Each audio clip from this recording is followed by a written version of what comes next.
Hello बच्चों, TKS class Hindi medium में आप लोगों का स्वागत है। आज हम बताएंगे क्लास 7th का मैथ अध्याय 1 में है पूर्णांकों की समझ। हम मैथ का सिलेबस का वीडियो भी हम डाल दिए थे कि क्या क्या पढ़ना है। वो वीडियो आप जाकर देख सकते हैं। उसका लिंक हम डिस्क्रिप्शन में दे दिए हैं। ठीक है, इसमें हम बताएंगे कि अध्याय 1 में कि पूर्णांकों की समझ, पूर्णांक संख्या होता क्या है, पूर्णांक संख्या कहते किसको है, पूर्णांक संख्या क्या है, पूर्णांक संख्या के बारे में हम आज पर चर्चा करेंगे, जिसमें हम बोर्ड पे लिख दिए हैं पीछे। ठीक है, तो हम बताते हैं कि पूर्णांक संख्या होता क्या। पूर्णांक संख्या वैसा संख्या जिसमें धनात्मक चिन्ह और ऋणात्मक चिन्ह दोनों लगा हो उसे पूर्णांक संख्या कहते हैं। क्या?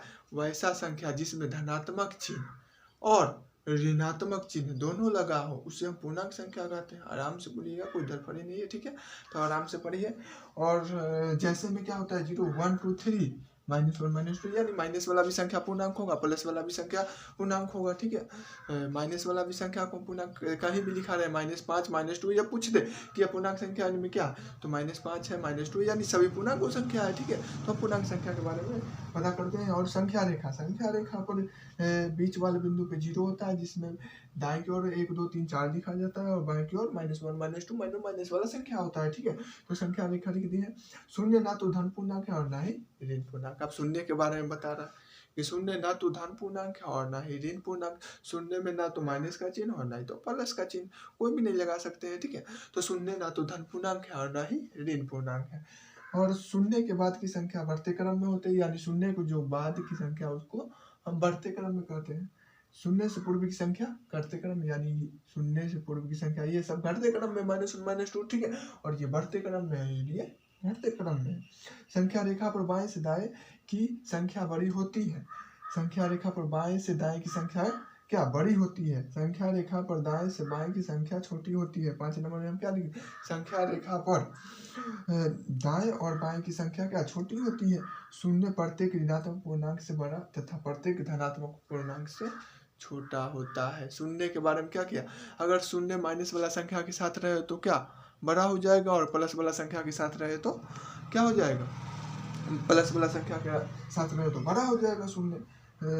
किसी पूर्णांक के विपरीत चिन्ह को उसका योगात्मक प्रतिलोम या योज्य प्रतिलोम का, यानी किसी भी पूर्णांक का विपरीत चिन्ह को उसका योगात्मक प्रतिलोम या योज्य प्रतिलोम कहते हैं। ठीक है, तो किसी भी पूर्णांक का चिन्ह हम क्या लिखेंगे, दो योगात्मक प्रतिलोम का योग शून्य होता है, यानी दो योगात्मक प्रतिलोम यानी दो संख्या का योग क्या शून्य होगा, पूर्णांक संख्या। ठीक है, तो -8 + 8 क्या लिख दिया, जैसे -8 और +8 क्या माइनस और प्लस घट जाएगा ना, तो माइनस प्लस घट जाएगा, -8 रुपया और +8 रुपया दोनों को घटा देंगे तो क्या 0 रुपया बच जाएगा। -2 रुपया प्लस में 2 रुपया घटा देंगे तो क्या 0 रुपया बच जाएगा।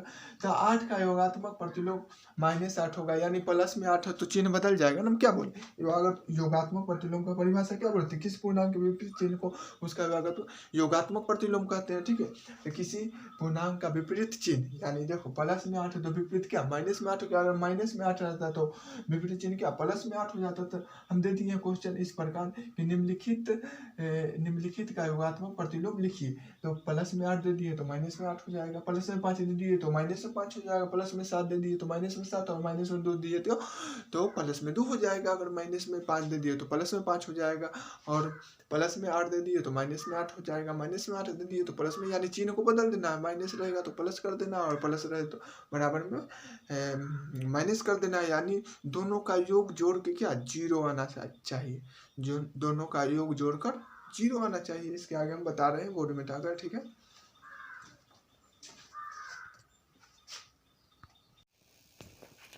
अब हम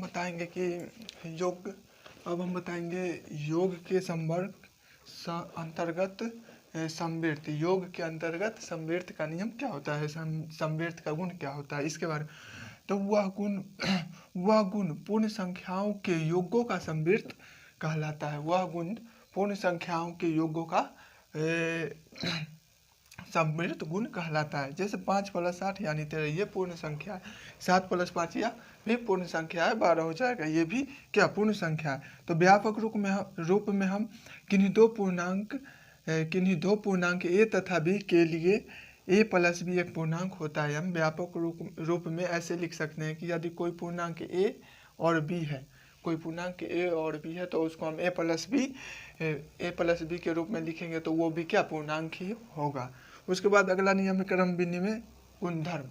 क्रम विनिमय गुणधर्म क्या होता है इसके बारे में हम अभी बताएंगे। क्रम विनिमय गुणधर्म क्या होता है, तो क्रम विनिमय गुणधर्म दो पूर्णांक संख्याओं का योगफल एवं उनके उल्टे क्रम का योगफल समान होता है, इसे हम क्रम विनिमय गुण कहते हैं। तो क्रम विनिमय गुण क्या हो गया, दो पूर्णांक संख्याओं का योगफल एवं उनके उल्टे क्रम का योगफल समान होता है, उसे हम क्रम विनिमय गुण कहते हैं। जैसे -3 + 5 -5, -3 + -5 यानी -5 + -3, यानी ये हम सीधा लिख दिए और इधर हम उल्टा लिख दिए, ये हम सीधा लिख दिए, इधर हम उल्टा लिख दिए। तो व्यापक रूप में हम ए और बी दो पूर्णांक है तो a + b यानी b + a हो जाएगा। ठीक है, तो यह क्रम विनिमय गुण है। अब हम चर्चा करेंगे सहचार्य गुण। सहचार्य गुण क्या होता है, यह गुण यह दर्शाता है कि पूर्णांकों के लिए योग सहचार्य होता है। पूर्णांकों के लिए योग सहचार्य होता है। तो क्या -5 + -3 + -2 यानी इसका उल्टा क्या कर देंगे, -5 + -2 यानी -3। व्यापक रूप में हम पूर्णांकों का ए बी और सी के लिए कह सकते हैं कि ए प्लस कोष्ट बी + सी बराबर a + b पहले लिखेंगे, उसके बाद में सी को जोड़ेंगे। ठीक है, योज्य तत्समक, ये क्या होता है योज्य तत्समक, इसके बारे में पता करेंगे क्या होता है। तो हम कह सकते हैं कि किसी पूर्णांक a के लिए a + 0a और 0 + a यानी बराबर में भी a आएगा। हम a में किसी a पूर्णांक है उसमें 0 जोड़ेंगे तो पूर्णांक ही आएगा यानी a ही आएगा, और 0 में a जोड़ेंगे तो भी a ही आएगा। ठीक है, तो a जोड़ के लिए 0 पूर्णांक में योज्य तत्समक कहलाता है। अब अगला है संबरक गुण। संबरक गुण क्या होता है इसके बारे में हम संबरक का गुण क्या होता है इसके बारे में हम पता करेंगे। ठीक है, तो क्या होता है, दो पूर्णांकों का अंतर एक पूर्णांक संख्या होता है, यानी दो पूर्णांकों का अंतर एक पूर्णांक संख्या होता है। यदि दो पूर्णांक दिया रहेगा उसका अंतर भी यानी उल्टा भी अंतर भी क्या पूर्णांक संख्या ही होगा। तो इसे घटा या व्यवकलन का संबरक गुण कहते हैं। इसे घटाओ या व्यवकलन माने भी क्या घटाओ या इसे हम संबरक गुण कहते हैं। तो व्यापक रूप में हम a और b दो पूर्णांक संख्या है तो a - b एक पूर्णांक संख्या होगी। जैसे -10 को a मान लो और -5 को b मान लो, तो दोनों को जोड़ेंगे तो क्या -15 यानी -15 क्या पूर्णांक संख्या है। इसके आगे हम चैप्टर शुरुआत करते हैं इसको मिटाकर।